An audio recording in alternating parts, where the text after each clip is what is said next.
Le télescope spatial James Webb fait un excellent travail pour son année de début.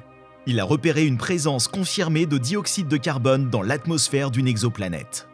WASP-39b est une exoplanète géante gazeuse située à 700 années-lumière de notre planète. Le télescope spatial James Webb a découvert le dioxyde de carbone dans son environnement. C'est la première fois que du dioxyde de carbone est découvert sur une exoplanète. En examinant l'environnement des exoplanètes, les chercheurs peuvent comprendre de quoi elles sont faites et ce qui s'est passé lors de leur formation. Cette découverte suggère que le télescope spatial James Webb sera en mesure d'étudier l'environnement fragile de certaines planètes très chaudes, situées au-delà de notre système solaire. Ces dernières années, les télescopes spatiaux de la NASA ont découvert d'innombrables nouvelles planètes en dehors de notre système solaire. Cependant, les astrophysiciens ont dû attendre la prochaine génération de télescopes plus innovants pour pouvoir examiner de plus près ces exoplanètes et déterminer si elles possèdent les ingrédients nécessaires à la vie. L'un de ces télescopes de nouvelle génération est le très attendu télescope spatial James Webb du programme spatial.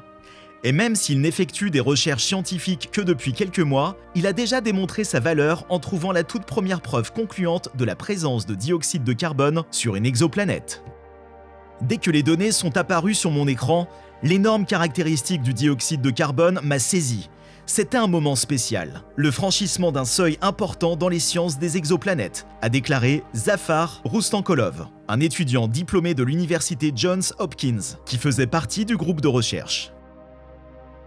Le résultat suggère que le CO2, qui est essentiel à la vie sur la planète, y était certainement présent, même si cela ne prouve pas que la vie telle que nous la connaissons existe sur WASP-39b, où la température moyenne est toujours d'environ 1600 degrés Fahrenheit. C'est définitivement une température très élevée et la plupart des créatures vivantes ne peuvent pas survivre à cette température élevée. Ces planètes ressemblent certainement beaucoup à la Terre, et nous voudrions alors imaginer que cela augmente leurs chances d'avoir un environnement propice à la vie. Rien ne prouve encore que Webb ait vu des extraterrestres, mais il pourrait tout de même devenir l'un des outils que nous utilisons pour trouver leur lointain silencieux.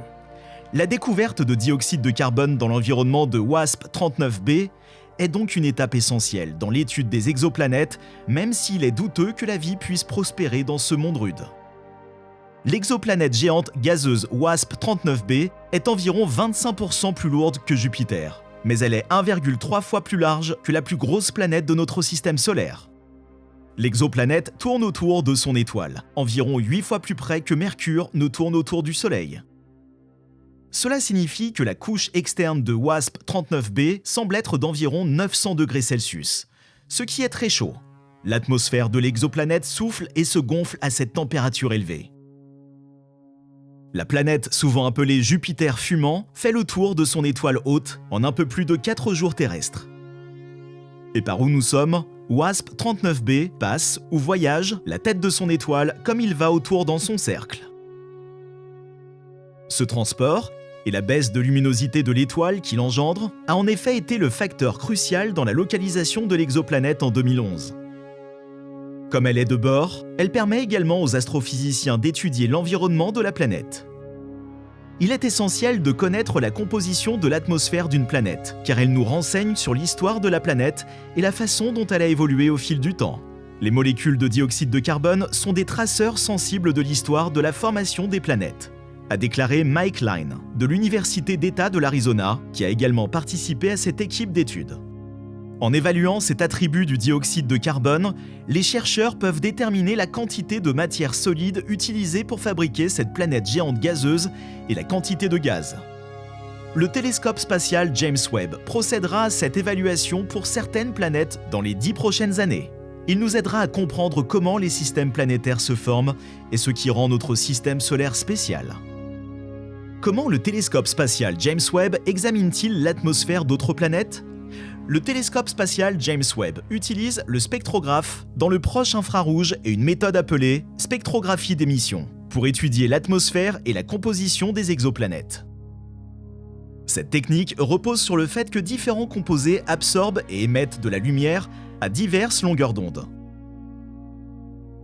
Cela indique que chaque fois qu'une planète passe devant son étoile, une partie de la lumière de l'étoile traverse l'environnement de la planète.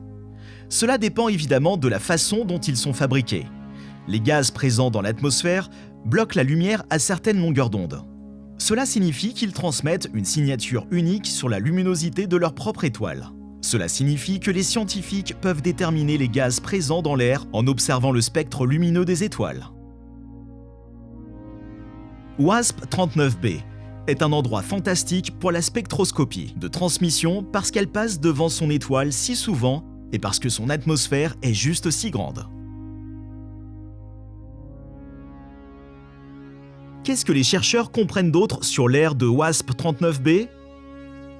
L'équipe NIRSPEC a trouvé un petit point culminant entre 4,1 et 4,6 microns lorsqu'elle a examiné le spectre lumineux pénétrant dans l'atmosphère de WASP-39b. Même si cela ne semble pas être une grande affaire, c'est une preuve solide que le dioxyde de carbone est présent dans l'atmosphère chaude de Jupiter et représente une avancée significative dans l'étude des autres planètes.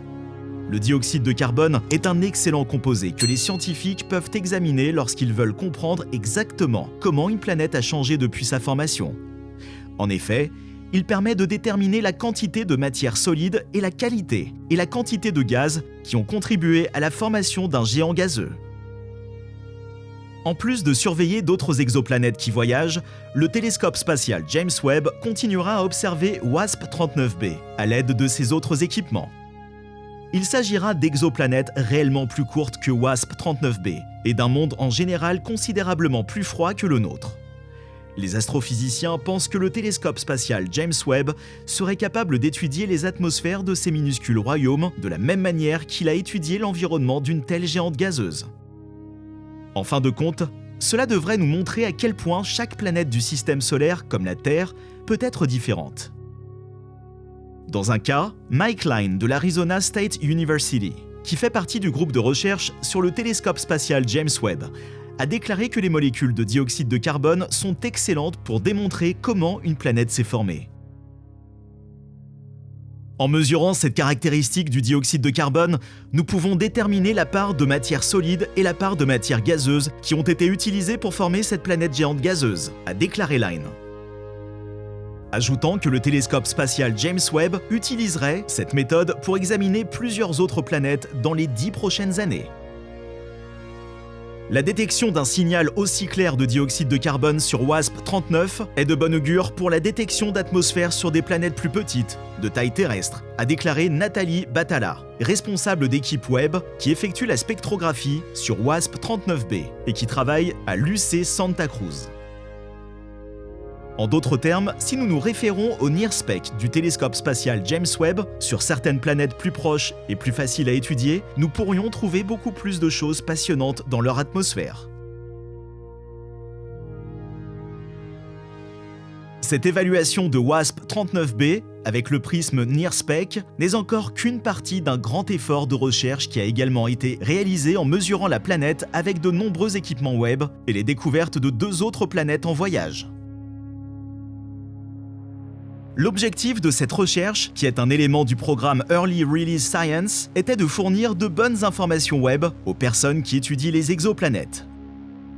Un co-investigateur d'Oxford, Vivien Parmentier, a déclaré « L'objectif est d'analyser rapidement les observations du programme Early Release Science et de mettre au point des outils à code source ouverts que la communauté scientifique pourra utiliser.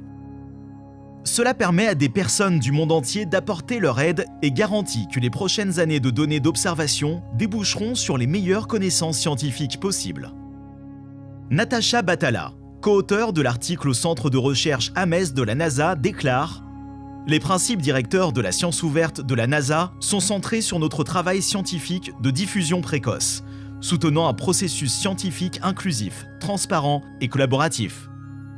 Le télescope spatial James Webb est le meilleur pour étudier l'espace. Le Webb permettra de comprendre comment les choses fonctionnent dans notre univers, de chercher des royaumes lointains autour de certaines étoiles et d'examiner les débuts et les cadres inexpliqués de notre monde et la place que nous y occupons. Croisez les doigts et faites marcher votre imagination à plein régime. Ce qui n'était qu'un simple rêve et la fantaisie d'hier sont appelés à devenir la réalité de demain.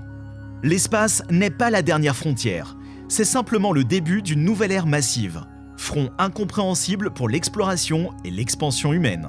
Pour plus de vidéos géniales, abonnez-vous, partagez, commentez si vous aimez, et n'oubliez pas d'appuyer sur le bouton de notification parce que nous travaillons toujours pour vous apporter le meilleur. Les vidéos les plus précises, géniales, sur l'espace et l'astronomie.